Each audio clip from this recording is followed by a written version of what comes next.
Hi friends, welcome to my channel. Friends అందరూ ఎలా ఉన్నారు? బాగున్నారా? నేనైతే చాలా బాగున్నాను ఫ్రెండ్స్. ఇవాళ నేను పప్పు వంకాయ కర్రీ వండుతున్నాను ఫ్రెండ్స్.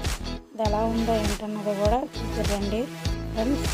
చూసే ముందు నా ఛానల్ కానీ ఎవరైనా సబ్స్క్రైబ్ చేసుకోండి, లైక్ చేయండి, షేర్ చేయండి, కామెంట్ పెట్టండి. మీరు నన్ను సపోర్ట్ చేస్తే కనుక నేను ఇంకా మరెన్నో వీడియోస్ చేస్తాను ఫ్రెండ్స్. సరేనా? సపోర్ట్ చేయండి. కింద గంట సింబల్ ఉంటుంది కదా, దాన్ని క్లిక్ చేయండి. పప్పు వంకాయ కర్రీ ఎలా ఉండాలో ఏంటన్నది కూడా చూపిస్తాను రండి. చాలా బాగుంటుంది.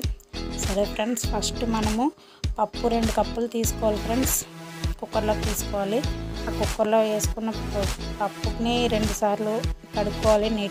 చాలా నీట్గా కడుక్కోవాలి. పామి 2 సార్లు కడుక్కున్న తర్వాత దానికి మనము ఒక టమాటీ కోసుకోవాలి ఫ్రెండ్స్. 2 సార్లు ఆల్రెడీ కడిగేసుకున్నాను. ఒక టమాటీ కోసేస్తాను. వంకాయలు వేసుకుంటాం కదా ఫ్రెండ్స్. వంకాయలు ఎన్ని వేసుకుంటారో చూసేసుకోండి. నేను తక్కువ వేసాను వంకాయలు. అలాగే చూడండి, చిన్నవి కోసి వేసేసాను. వంకాయలు కూడా నీట్గా కడిగేసుకొని వేసేసుకోండి. కోసుకొని వేసిన తర్వాత మొత్తం అది సమానంగా అలా చేతితో చేసిన తర్వాత అందులోకి వేయాల్సినవి ఏంటంటే కొద్దిగా పసుపు 1 టీ స్పూన్ వేయండి. నెక్స్ట్ ఇంకోటి ఏంటంటే కారం సరిపోయినంత వేసుకోండి. 2 స్పూన్లు వేయండి కారం. మళ్ళీ తర్వాత ఆల్రెడీ వేస్తాం కదా, అందుకని ఇప్పుడు ఒక 2 స్పూన్లు వేయండి కారం. నేను ఆల్రెడీ 2 స్పూన్లు వేసాను, నేను చెప్తున్నాను. అందులో కొద్దిగా ఆయిల్ కూడా వేసుకోండి ఫ్రెండ్స్. బేగా కుక్కర్ అంటే ఆయిల్ వేసుకుంటే బేగా పప్పు ఉడకదని అంటారు కదా, అందుకే కొద్దిగా ఆయిల్ వేసుకోండి. ఆయిల్ వేసుకున్న తర్వాత ఒక 5 విజిల్ వరకు రానివ్వండి. అది చూడండి, 5 విజిల్ వచ్చిన తర్వాత పప్పు చూడండి అసలు వంకాయ వేసినట్టు ఉండదు. అలాగే పిల్లలు కూడా ఇష్టపడతారు కదా ఫ్రెండ్స్. వంకాయ తెల్లనెల ఎవరైనా ఉంటే కనుక పిల్లలకి ఇలా పెట్టండి, చాలా బాగుంటుంది. పప్పు ఉత్తుతో అలా మొత్తం మెతికేసుకోవాలి ఫ్రెండ్స్. మొత్తం పప్పు అంతా మెతికేసుకోవాలి. తర్వాత పెద్ద నిమ్మకాయ సైజు అంతా చింతపండు నానబెట్టుకోవాలి. అది నానబెట్టుకున్న తర్వాత అది మొత్తం గుజ్జు తీసేయాలి. వాటర్తో తీసిన తర్వాత పులుపుని అది మొత్తం పప్పు మెతిపేసుకున్నాం కదా అందులో వేసేయండి. అందులో వేసేసిన తర్వాత కొద్దిగా ఇంకొద్ది వాటర్ పులుపు ఎక్కువ ఉంటుంది కదా, అది వేసుకోండి. అందువల్ల వాటర్ ఎంత సరిపోద్దో అంత వేసుకోండి. అందులోనే సాల్ట్ సరిపోయినంత వేసుకోవాలి. నేను 2 స్పూన్లు వేసాను. చాలకపోతే తర్వాత వేసుకుందామని. కొద్దిగా పసుపు ఆల్రెడీ ముందు వేసాం కదా. కారం కూడా యాడ్ చేయండి, ఎందుకంటే పచ్చిమిర్చి ఇందులో నేను వేయలేదు కాబట్టి కారం కూడా యాడ్ చేసుకోండి. పచ్చిమిర్చి లేవు కాబట్టి అందుకని కారం ఎక్కువ వేసాను నేను. తర్వాత స్టవ్ వెలిగించి స్టవ్ మీద పెట్టండి. స్టవ్ మీద పెట్టిన తర్వాత అందులో కొద్దిగా కరివేపాకు కూడా వేయండి.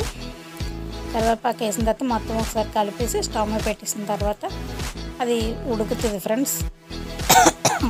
అది ఇంకా కొద్దిగా దగ్గరికి అయ్యేంత వరకు అలా చూడండి, అలా మరుగుతుంది. పులుపు అంతా మరిగి ఉడికిన తర్వాత పోపుకి మనం తయారు చేసేసుకుంటే సరిపోతుంది ఫ్రెండ్స్. ఆల్రెడీ నేను ఆయిల్ వేస్తాను. ఆయిల్ వేసిన తర్వాత అందులో మనము జీలకర్ర వేసుకోవాలి. కొద్దిగా జీలకర్ర, ఎల్లుల్లిపాయలు, నెక్స్ట్ పోపులు అంటే ఆవాలు, జీలకర్ర, నెక్స్ట్ శనగపప్పు కలిపేసి ఉంటాయి కదా, అవి వేసుకుంటే పప్పులో జీలకర్ర వేసుకుంటే ఎక్కువగా బాగుంటుంది. తర్వాత కరివేపాకు, ఎండుమిరపకాయలు వేసేసిన తర్వాత మొత్తం కలపాలి. పోపు అంతా ఫ్రై అయ్యేంత వరకు కలిపిన తర్వాత ఇందులో లాస్ట్లో చిన్నది ఇంగువ వేసుకోండి ఫ్రెండ్స్. పప్పులోని కానీ పప్పుచారులో కానీ ఇంగువ వేస్తే చాలా మంచిది, బాగుంటుంది కూడా ఫ్రెండ్స్. అన్ని కర్రీస్లో కూడా వేసుకోవచ్చు. అవి చూడండి, లైట్ వేసాను ఇంగువ నేను. ఆ ఇంగువ మొత్తం అది కూడా మిక్స్ అయ్యేంత వరకు కొద్దిగా కలపాలి. అలా కలిపిన తర్వాత పప్పులో వేసేస్తే పప్పు రెడీ అయిపోయింది ఫ్రెండ్స్. సరేనా? ఇది పప్పు వంకాయ చాలా బాగుంటుంది ఫ్రెండ్స్, చాలా బాగుంటుంది. అందులో పులుపు వేసాను నేను. పులుపు వేసుకుంటే ఇంకా బాగుంటుంది, పులుపు వేయకుంటే కూడా బాగుంటుంది. నేను పులుపు వేస్తే చేస్తాను, మా ఇంట్లో పులుపు వేస్తేనే తింటారు. సరేనా ఫ్రెండ్స్? అందువల్ల నేను పులుపు వేసాను. చూడండి ఎంత బాగుందో ఏంటన్నది కూడా మీరు కూడా ఒకసారి ట్రై చేయండి. ఎలా ఉందో ఏంటన్నది నాకు కామెంట్ సెక్షన్లో పెట్టండి.